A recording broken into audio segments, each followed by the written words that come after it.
السلام علیکم ورحمۃ اللہ وبرکاتہ۔ ایک دن داؤد علیہ السلام اپنے عبادت خانے میں عبادت کر رہے تھے۔ اس وقت جو عبادت خانہ جہاں پر عبادت خاص ہوتی تھی، جو جگہ عبادت کے لیے خاص کی جاتی تھی، اسے محراب کا نام دیا جاتا تھا۔ داؤد علیہ السلام وہاں پہ اپنی عبادت کر رہے تھے، اچانک دو بندے دیوار پھلانگ کے اندر آ جاتے ہیں۔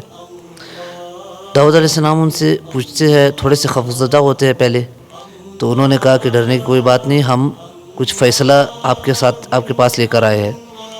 داؤد علیہ السلام نے انہیں کہا کہ بتاؤ۔ ایک نے اپنا حال بتانا شروع کر دیا کہ میری اور اس کی شراکت ہے، دونوں ایک ساتھ بکریاں چرا رہے ہیں، میری ایک بکری رہ گئی ہے اور اس کی 99 بکریاں ہے، ایک کم 100 بکریاں اس کی ہے، تو یہ ابھی کہہ رہا ہے کہ اپنی وہ ایک بکری بھی مجھے دے دے، اپنی ایک بکری بھی مجھے دے دے۔ داؤد علیہ السلام نے اس کا جو حال دیکھا تو وہ حال بہت مظلومانہ تھا، اور اس بندے نے یہ بھی کہا کہ یہ بندہ میرا جو ساتھی ہے یہ بہت چالاک ہے، اور اپنی چالاکی کی وجہ سے مجھ سے وہ ایک بکری بھی لے لی ہے، تو آپ ہم دونوں کے درمیان فیصلہ کریں کہ یہ کیسا فیصلہ ہے۔ داؤد علیہ السلام نے کہا کہ یہ تو آپ پر ظلم ہوا ہے، اور ایسا نہیں کرنا چاہیے تھا اسے، آپ کی ایک بکری ہے، اس کے پاس 99 بکریاں آلریڈی موجود ہے، تو یہ کیوں آپ کی ایک بکری لے رہا۔ یہ فیصلہ داؤد علیہ السلام نے کر دیا۔ اس فیصلے کے بعد جب وہ دونوں چلے گئے تو داؤد علیہ السلام نے سوچا کہ فیصلے میں کچھ کمی ہو گئی ہے، تو اس کمی کی وجہ سے داؤد علیہ السلام نے ایک دم سجدہ کیا اللہ رب العالمین کی طرف، اور توبہ کر لی۔ اللہ رب العالمین نے ان کی توبہ قبول کر دی۔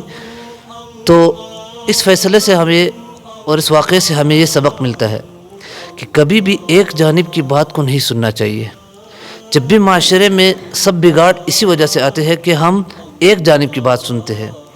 اگر ایک بندہ ہمیں کوئی بات لے کر آئے، ہمارے رشتہ دار کے بارے میں، ہمارے دوست کے بارے میں، تو ہم اسی کی بات سن کر ڈائریکٹ فیصلہ کر دیتے ہیں اور اسے ذمہ وار ٹھہرا دیتے ہیں، اس کے ساتھ قطع تعلق کرتے ہیں، اس کے ساتھ رشتہ داری ختم کرتے ہیں، اور اسی طرح اس کے ساتھ آنا جانا بند کر دیتے ہیں، اور یہ سالہ سال یہ سلسلہ چلتا رہتا ہے۔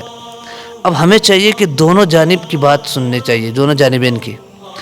اسی طرح اگر ہماری عدالتیں، ہمارے جو بڑے ہیں، وہ اسی طرح فیصلہ کرے کہ دونوں جانب کی بات سنیں، ایک جانب کی بات بھی سن لے کہ یہ کیا کہہ رہا ہے، دوسری جانب کی بات بھی سن لے، تو انشاءاللہ تعالی اس ملک میں انصاف کا نظام بھی آ جائے گا۔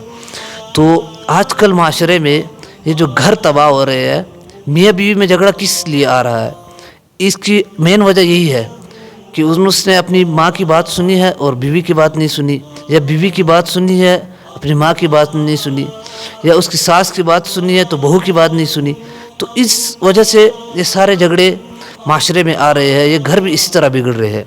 اگر ہم قرآن و حدیث کی روشنی میں اپنی زندگی کو سنوارے، اپنی زندگی کو قرآن و حدیث کے تعلیمات کے نیچے گزارے، تو انشاءاللہ تعالی ہم اور آپ کی زندگی بہت خوشگوار ہو جائے گی، اور ان سب مصائب سے ہمیں نجات مل جائے گی۔ اللہ رب العالمین ہمیں عمل کرنے کی توفیق دے۔ جزاکم اللہ خیر۔